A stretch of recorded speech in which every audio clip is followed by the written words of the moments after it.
Tuesday night. That means another episode of Goal Horns and Fight Songs. Another lean week with only half of the teams playing. This weekend, we get back into full conference play, but this week, one sweep kind of predicted, the other sweep, not that, not so much. Little interesting how this weekend played out. I did not see any of the games because I don't know, about 5 miles out on the ice and with friends ice fishing. And you watch the games, I did watch the games. so you're going to be able to speak more to it than I am. I guess we're going to start. Let's just go into the Bulldogs Pioneers series because, as you messaged me, sounds like the Bulldogs found the magic words with the referees. At least on Saturday. I mean, this was a tale of two different games. Friday night, they were competitive. I mean, they fought back from two goal deficits twice in the game. They were down 2-0. They fought back to tie it 2 apiece. Denver goes up 4-2. Minnesota Duluth comes back again, ties the game at 4, forces overtime. Denver, I mean, they make a couple incredible plays that they win the game in overtime, but it was a extremely close game. I think they were playing without yeah, I mean, Minnesota Duluth has been ravaged by injuries or off ice issues. I think they have maybe one actual center playing right now. Yeah, we do. And I think in Saturday's game, I think he left. Was it Saturday? I think there was a time where they didn't have a single center because I think they got a game, a major in a game on Saturday. I know Steve got kicked out. There were a total of 3 misconduct penalties called on Duluth in the on the weekend. Actually, it might have been the Friday game that had the game misconduct. I think Friday had the two because Friday had the 5 in based the off of game, and then Saturday had 2 10-minute game misconducts called in succession. that's what it was because Bruce had tweeted out Friday and then he was like, by Friday I meant tonight. It's just been a long weekend. Yeah, Friday had that Luke Bass took a 5-minute slashing, a 2-minute cross check, and a 10-minute game misconduct all at the end of the first period at the 20-minute mark, and it was really this. Some people called it a slash, some called it a spearing. It was a play that didn't need to happen, and Bass kind of took himself out of the game. So it was Friday's game that I believe that there was might have been one actual center on the left on the roster for Duluth, and it really just showed like this team is not having a great season, but they are not giving up on any game. And like I said, they fought back twice, down 2 goals to make it competitive. We're outshot 40-36. I think at one point, that might have been the Saturday game. We're actually like out shooting Denver, even though they had spent a lot of the time on the PK.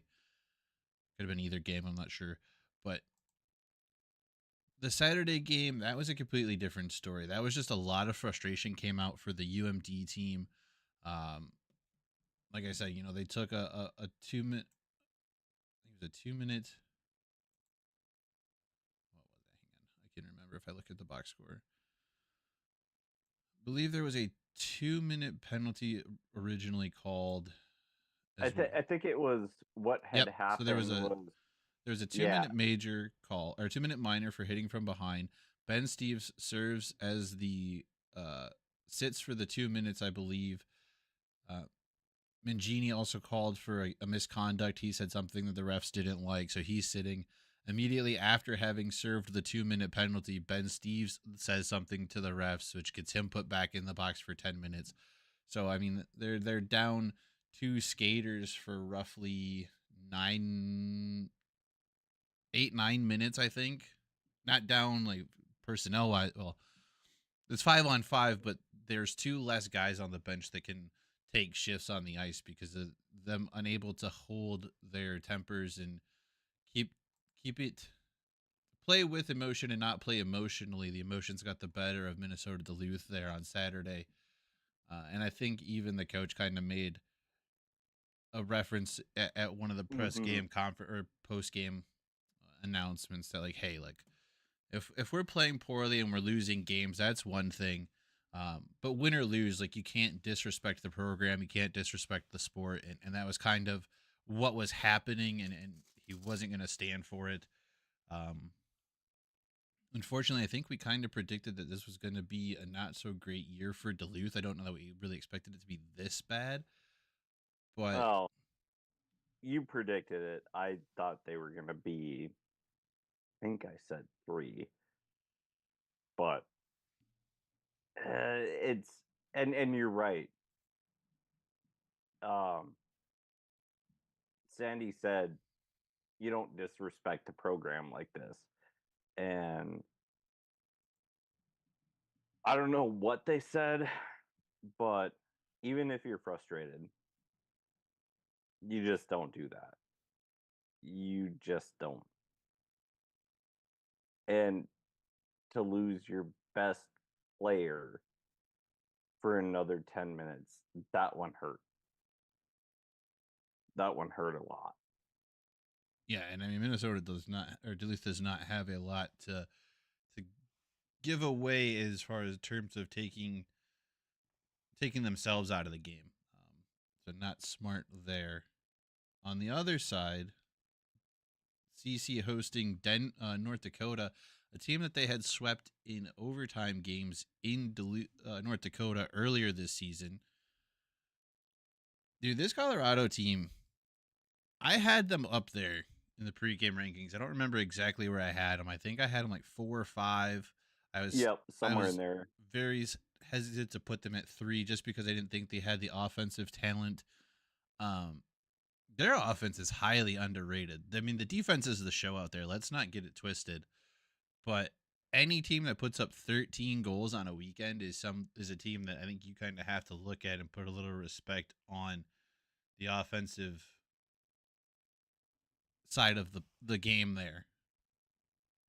Yeah, I think we both had them about the 4 or 5 range.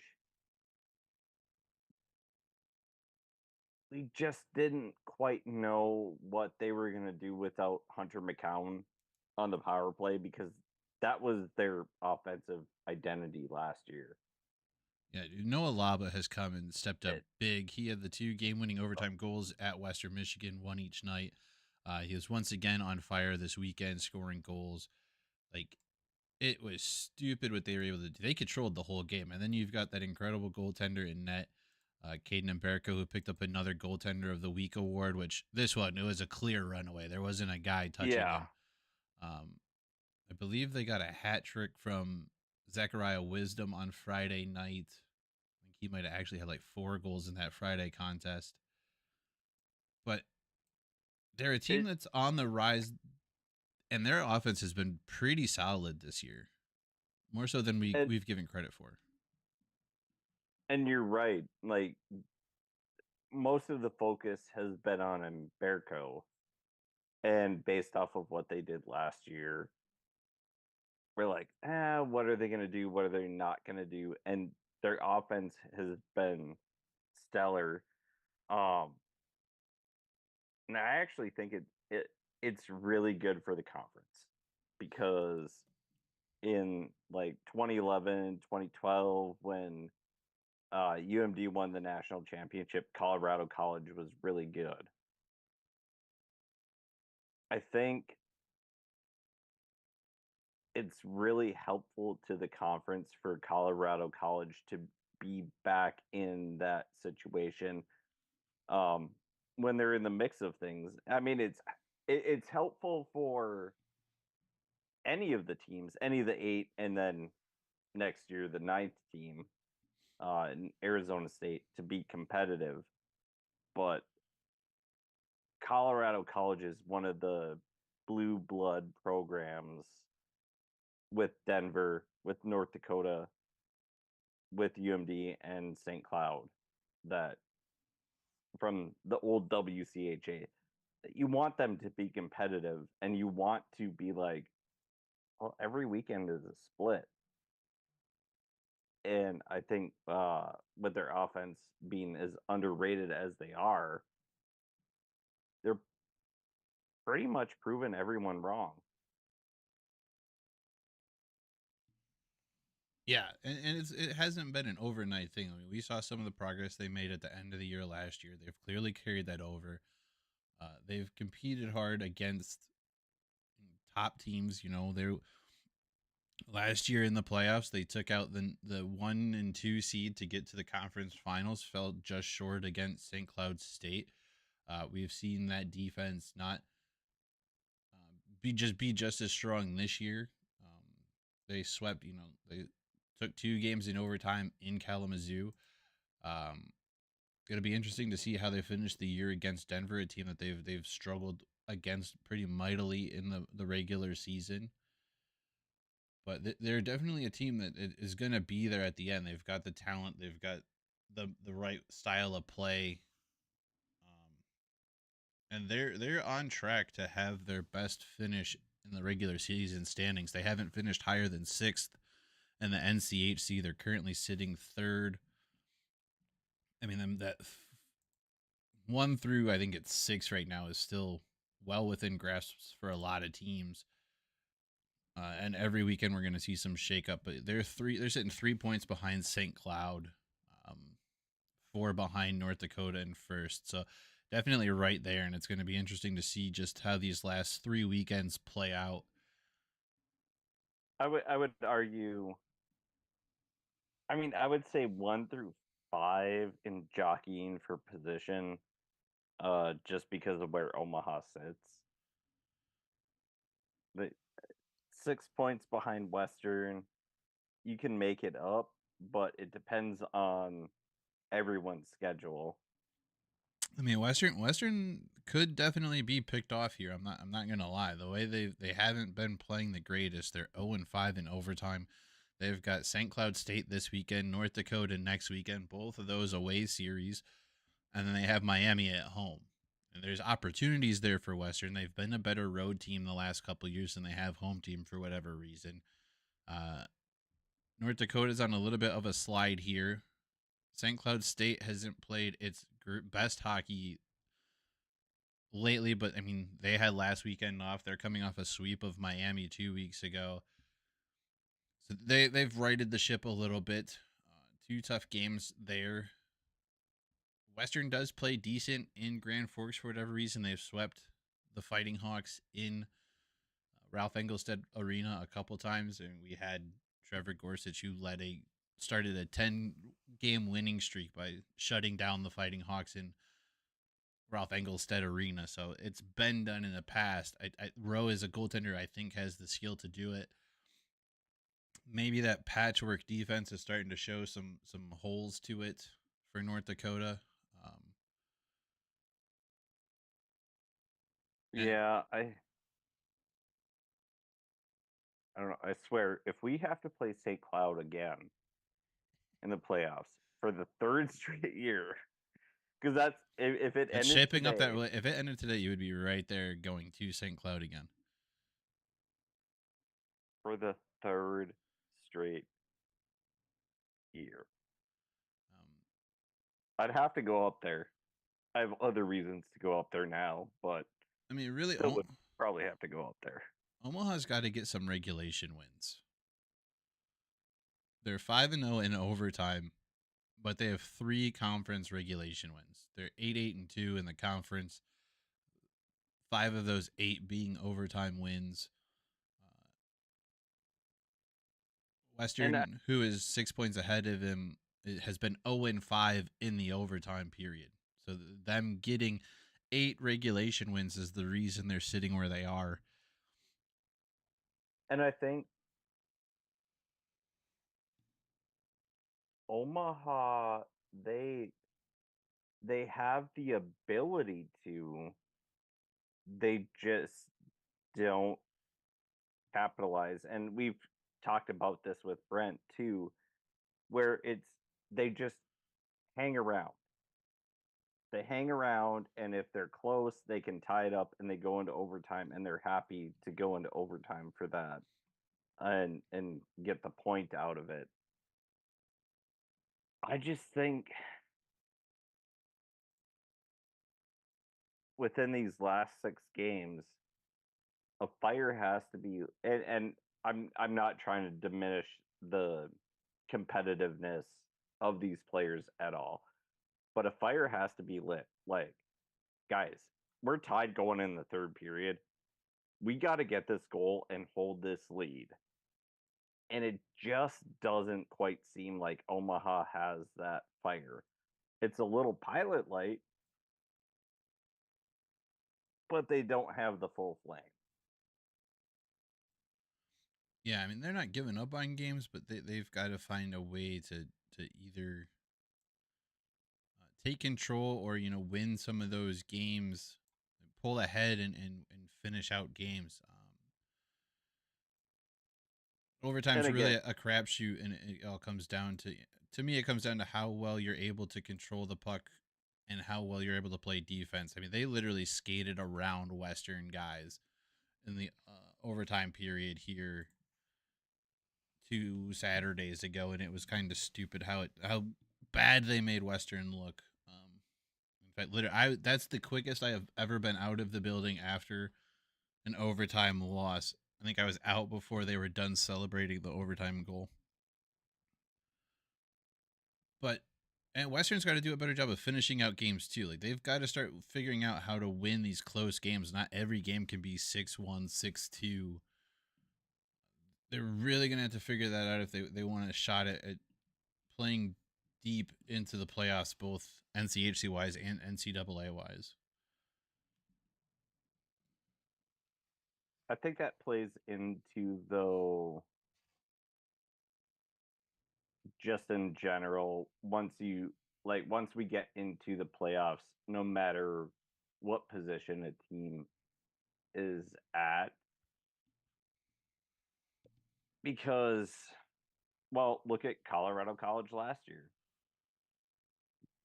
They made the championship game in the frozen faceoff. UMD could do the same thing, being the 7 seed right now.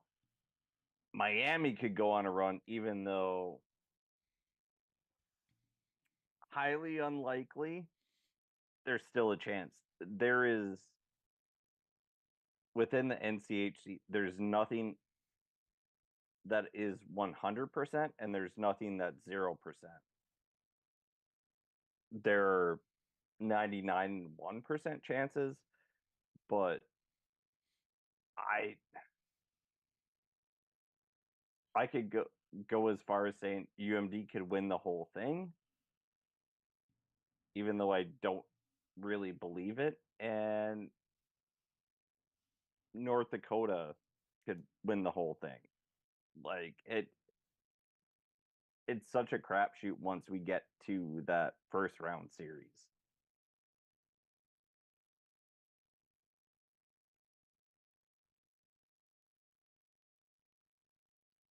All right. So I think we'll run through the players of the week. I mean, I kind of touched on a couple of them. Forward Zachary Wisdom from Colorado College, much like last week, is 3 from one team, 1 from the other. Defenseman Sean Behrens from Denver, all coming from Colorado, though, the state of Colorado. Rookie of the week, Klevs Weinbergs, Colorado College, and goaltender Caden Imberko. Like I said, it wasn't even a debate at this point. No. With the way the goalies in the other series played, Person had a very rough weekend, to say the least.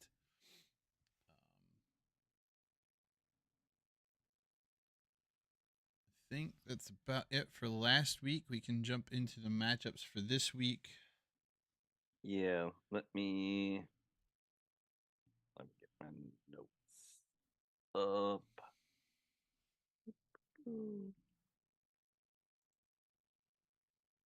So after last week, we'll just remind everyone. I went 3-1. Wes went 2-2 because he predicted splits in both series. There were 2 sweeps. I'm at 103-55. Wes is at 97-62. So suck it. I'm still good with that record. Hey, we're both above 500. So our idiot faces kind of know what we're talking about. So let's see. Home teams here.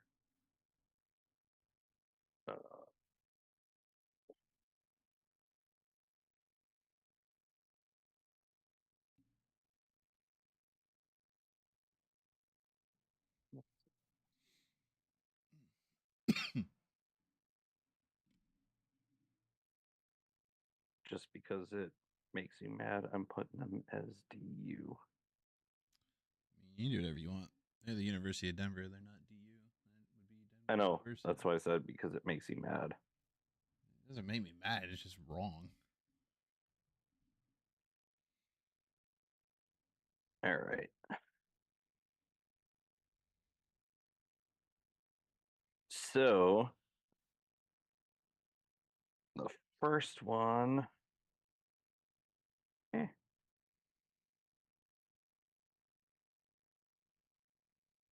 First one is your Broncos versus the Huskies. Friday night is the CBS Sports Network game. Oh, I think this should be really good. Yeah, these two teams match up really well. They're pretty close as far as numbers go. Conference play wise, it is the number 3 scoring offense versus the number 4 scoring offense, and it is the tied for number 2 defenses. Western has scored 62 conference goals, allowed 47. St. Cloud has scored 60 conference goals, allowing 47. St. Cloud came into Kalamazoo and swept the earlier series. Again, a couple games that, kind of got away from the Broncos. I think they played well, but couldn't finish games out, couldn't finish scoring chances.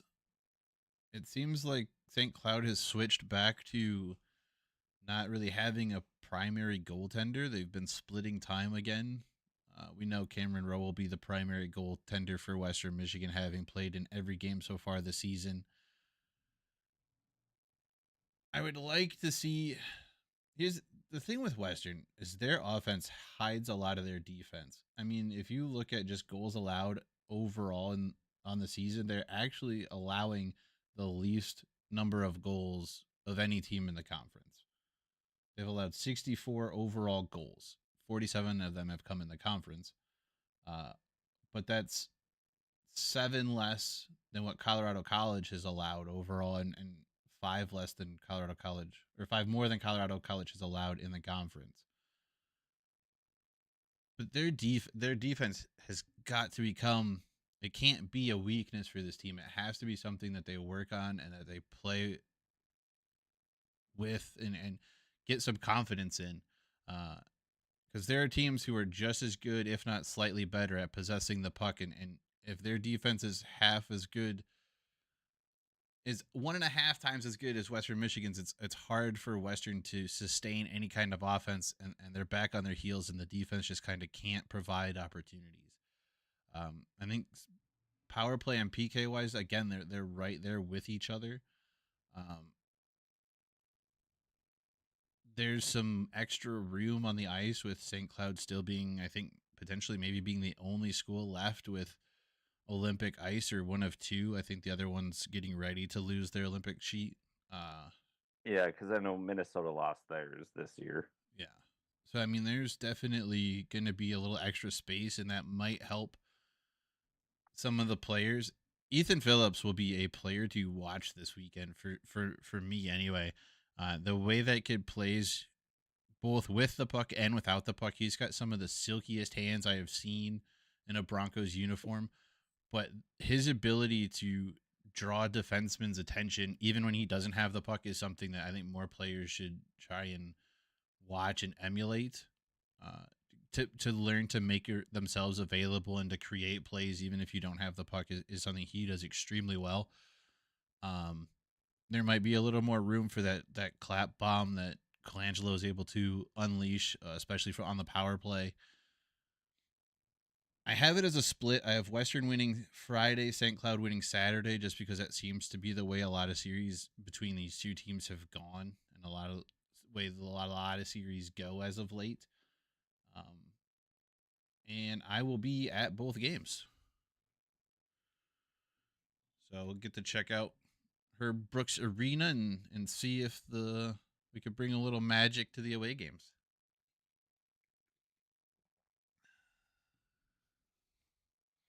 Thanks for letting me know. We just did. Right now. Just did it.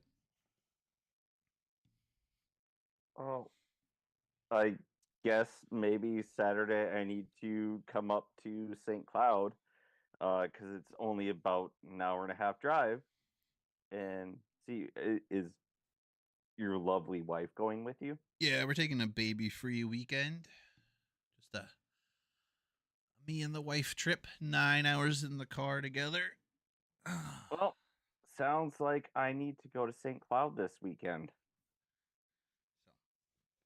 I think the one thing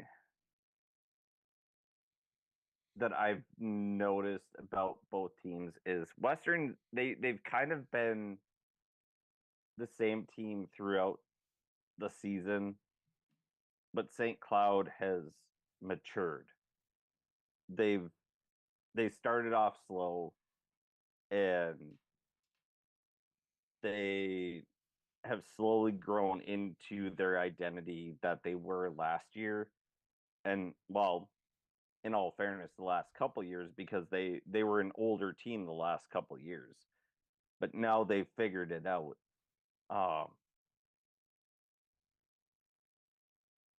I was thinking this was a split.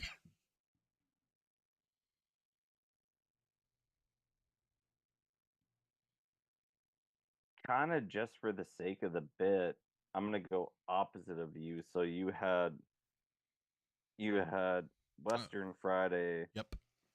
St. Cloud Saturday. I'm gonna go St. Cloud Friday and Western Saturday. But well, now I know what I'm doing this weekend. I'm gonna drive over to St. Cloud.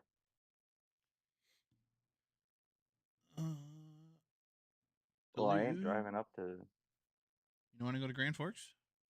See your No, Bulldogs take on the Fighting Hawks of North Dakota? I ain't driving up there. Next series, Omaha takes on Colorado College, a very confident Colorado College team. Yeah, I mean, Colorado College has some big wins this year. Two solidly defensive teams. Numbers wise, it leans a little bit Colorado College's way. They're the number 5 scoring offense in the conference, taking on the number 6 scoring offense. Defensively, Colorado College is a little stronger, only allowing 42 goals to the 66 that Omaha has allowed.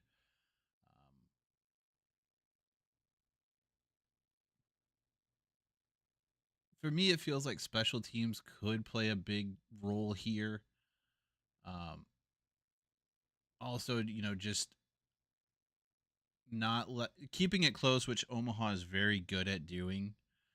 Both teams are very good at keeping games close. They very well could be 1-goal games. Latkozy is a outstanding goaltender as well. But there's a lot of confidence on that Colorado College side. Omaha had the week off. They might have been able to review some tape and maybe pick up on some things that they saw North Dakota not do well, which was a whole lot on the weekend, and maybe not do those things. They saw some of the things that Colorado College did well, which was a whole bunch of stuff.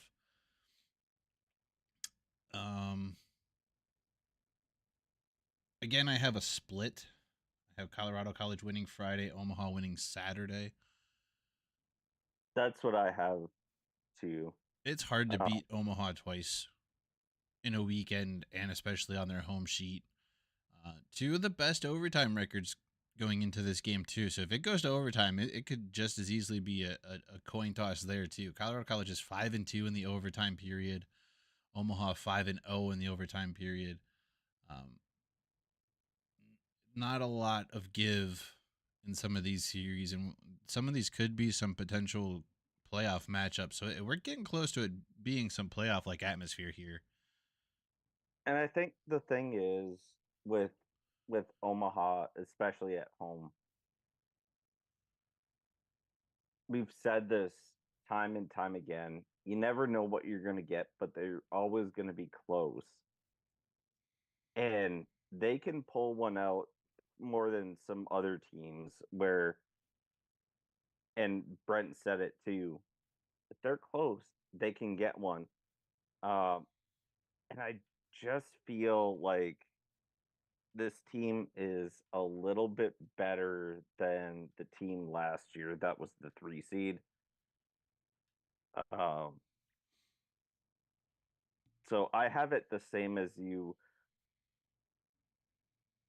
Colorado College is a lot better team than we gave them credit for. We knew they were going to progress. They progressed a little bit more. But Omaha is just, they're that middle of the road team. They're a speed bump team. Basically, is you get on a hot streak, say Colorado College. I mean, Colorado College has Miami. They've only lost once in regulation in the second half of the season. Yeah, and that was to Minnesota. They have 2 OT losses. Both their OT losses have come in the second part of the season, but they've only had 3 losses period, but only 1 in reg. And I'm saying half. Like Omaha, they're like, you're on a roll, you're doing this, all of a sudden, boom, you play Omaha. Yeah, they are a speed bump. And that's kind of their reputation over the past few years, where it's like you can be on a hot streak and then you run into Omaha and then you lose momentum. And what you do with it after that, that's up to you. But yeah, I have it the same as you. I have Colorado College winning on Friday and Omaha winning on Saturday. Next up, don't really want to talk about my picks, but wait, hang on. And there's still some chance for Omaha to make up some ground. What did you have? I have CC Friday, Omaha Saturday. Okay. Just want to make sure I had it down on my phone. The next series, don't want to talk about it too much with my picks, just because I have my Bulldogs getting swept. I also have the Bulldogs getting swept. They are beat up at the center position. Faceoffs have proven to be quite important the last couple weeks. They are beat up mentally, emotionally. North Dakota is probably going to be a team on fire this weekend after only scoring 3 goals and being season swept by the Colorado Tigers. I think we talked about it last week, like who were the front runners for the coach of the year, and well, Mayotte just told Brad Berry to maybe go have a seat over there. Yeah, go sit in the loser section. Go sit in the loser section because that award seems like it is headed to Colorado Springs. Um, yeah, there's really not much to say about this series, unfortunately. I maybe Sandlin's got some magic left and he can rally the boys because it is a rivalry matchup, but It, really the only saving grace is that Miami is so far down, you can't fall far enough to land on top of them. Um, yeah, so you're it, not it it's finishing eighth in the conference. it's one of those seasons where, and last season was kind of the same thing. There's no offense. The goaltending, it's a crapshoot. The defense isn't there. Basically, the whole team is a it's a disaster. That's the only way to put it. Um, I'm still gonna cheer for them. I still want them to win, but looking at it from an outside perspective, a blind squirrel finds a nut every once in a while. We may split.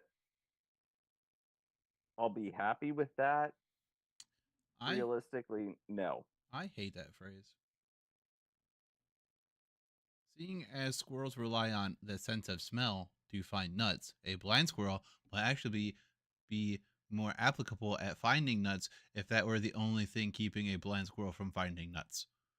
Really, a blind squirrel can make it across the street every once in a while might be a more apt phrase considering it has to avoid the big rolling death machine coming at it that it cannot see. That is the Fair real enough. reason that blind squirrels would not survive in the wild. It's not a matter of finding nuts because they have a sniffer still. It's the fact that they can't see things and maybe they don't know how to jump and they fall out of a tree and do a little baby bird thing that's not quite ready to fly yet. Well, they might be like the puppy dog upstairs who is a herding dog and doesn't have a nose. But anyway, you get my point Just saying it's a stupid phrase. that It's almost as stupid as calling the University of Denver DU. we might get lucky and get a split.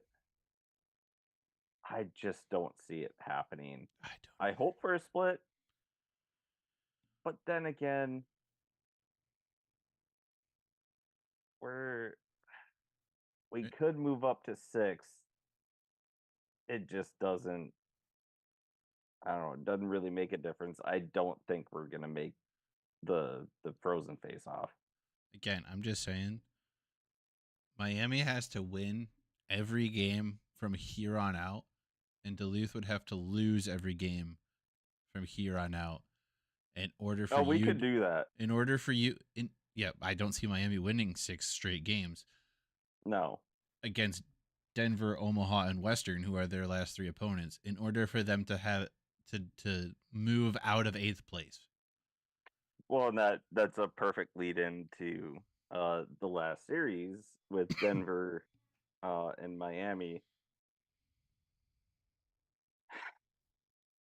Miami could shock the world, but I have this nope. as a Denver sweep. Yep. I, I have it as a Denver. Miami I'll say this: Denver is not the team that they were last year.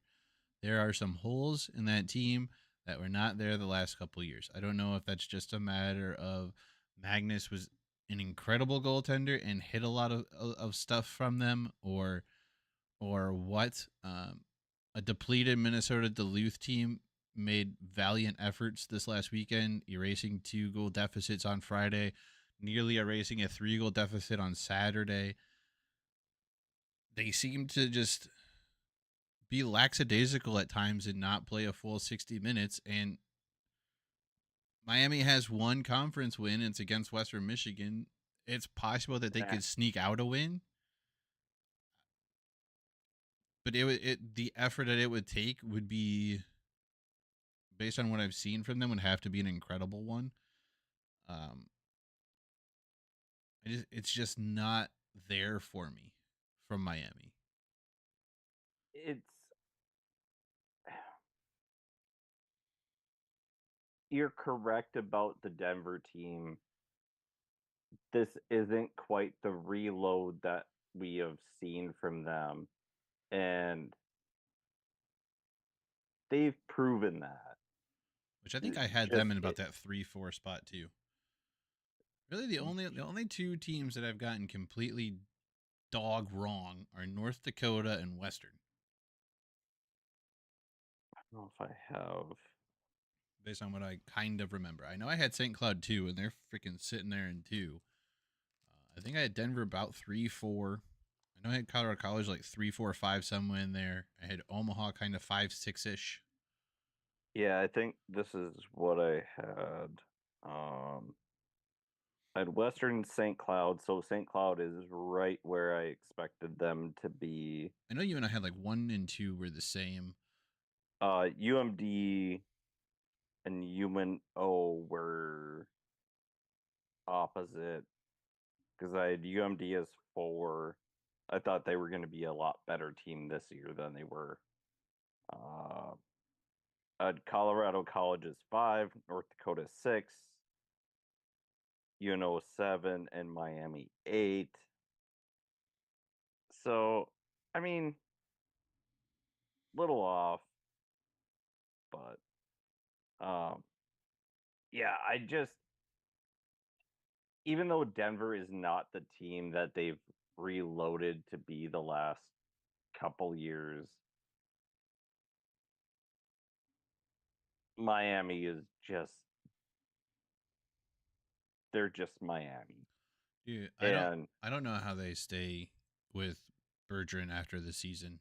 I really don't. The dude has like less than 5 wins every year as the coach of Miami. They've finished 8th every year that he's been there. Their players are jumping ship every opportunity they can. There's nothing going right. There's constant talk about how they might be trying to leave the conference. Like it's a mess. And even if they're trying to leave the conference, what good is that going to do for them? It's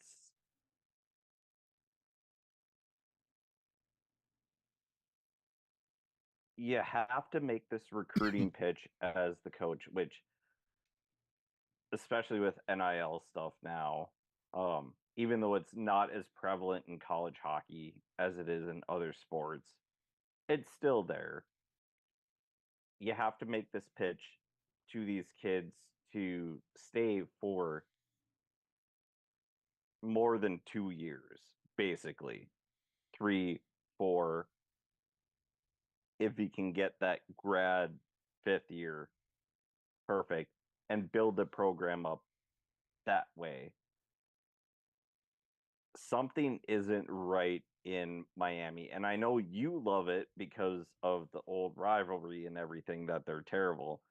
I've said time and time again, I would like for them to get better. I would like for the NCHC to be top to bottom the strongest conference in college hockey.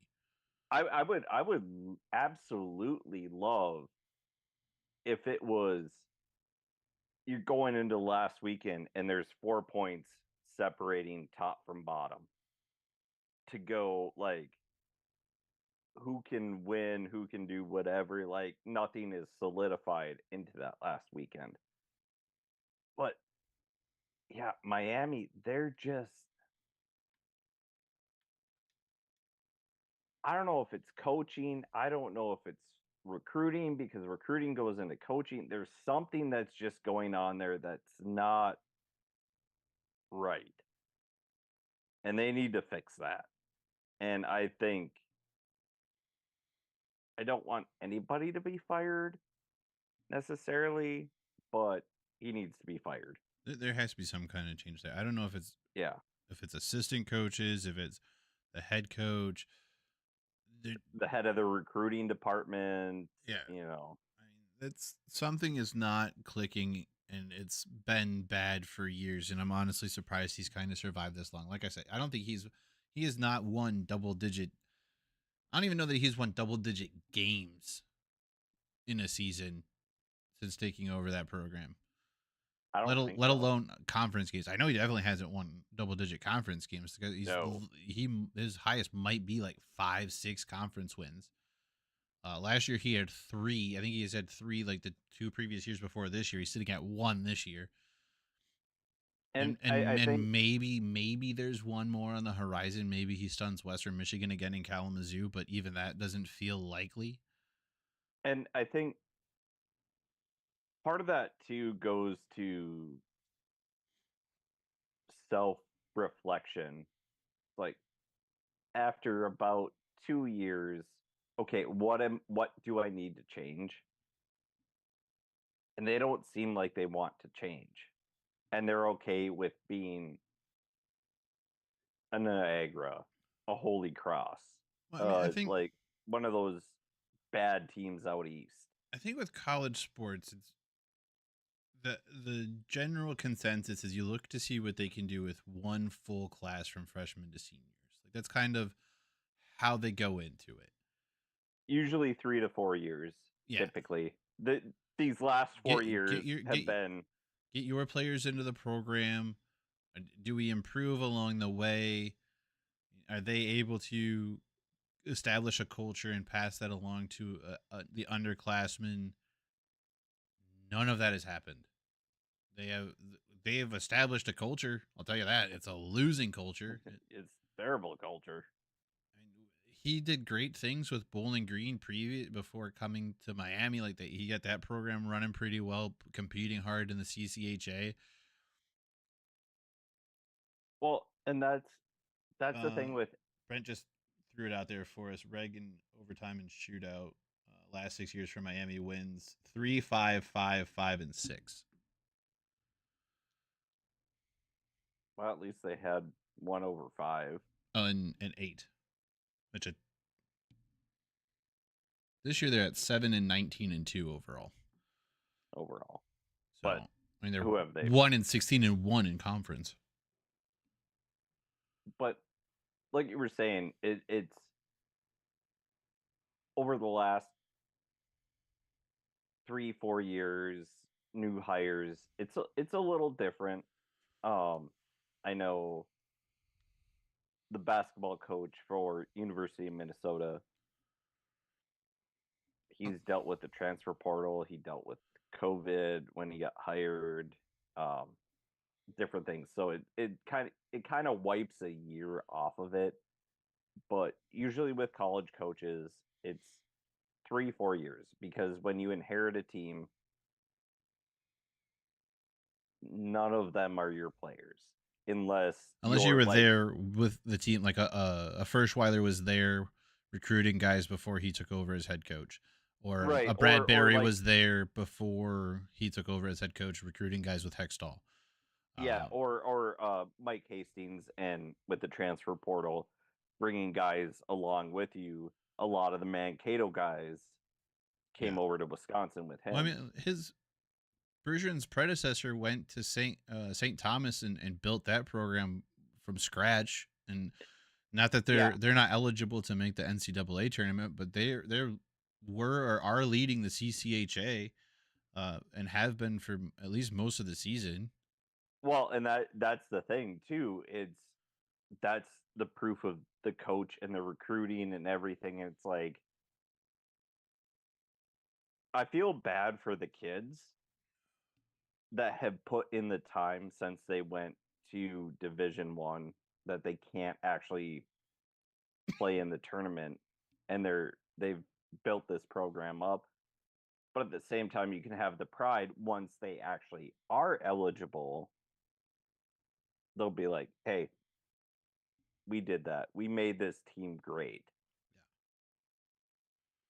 So I just Yeah, so I mean, if even if they make even if the CCHA wins, or not if St. Thomas wins the CCHA tournament at the end of the year, they can be CCHA champions, and whoever lost to them will be the CCHA representative in the national tournament.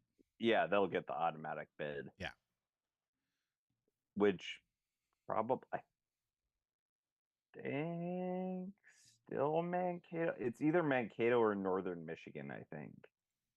and again, I don't know. I don't pay too much attention to other I don't. I conferences, just but hear it on I'll the pull it up radio. and check it real quick. Actually, Bemidji is currently leading the conference. Oh yeah, that's right. I heard that. They have 37 The points. Brewers. It's a three-way tie for second. All three teams with 35 points. The Minnesota State Mavericks, the St. Thomas Tommies, and the previously mentioned Bowling Green Falcons all have 35 points. And Augustana Right. Vikings do not count yet. They get full membership for the 2025-2026 season of the CCHA. Yeah, and Ferris is sitting down there. Northern is down there. I mean, Northern's still close. They're only 4 points out of fifth. yeah, and they're 9 points out of fourth. Yeah, well, technically 9 points out of second. Yeah. Tech. So that's a pretty close one, and Lake Superior's right in there. But yeah, I think Miami needs a coaching change, because you look at what certain programs do and what's happened there and the build up. Now, yeah, Brad Berry,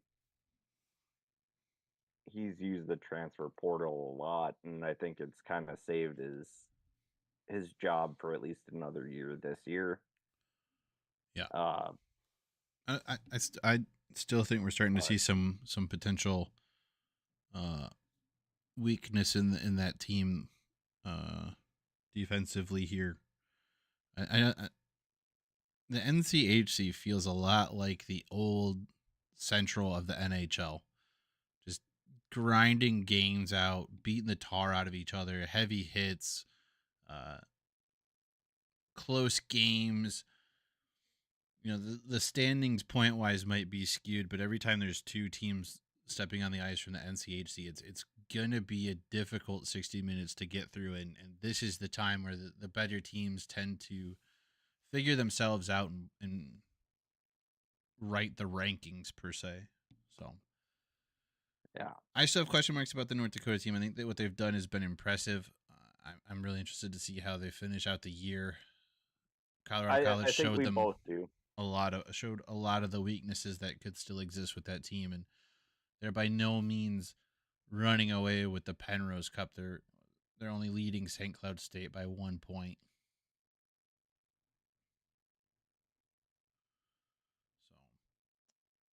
So I think that'll about do it. We hit pretty close to that hour mark, which was kind of impressive considering what we had to go with.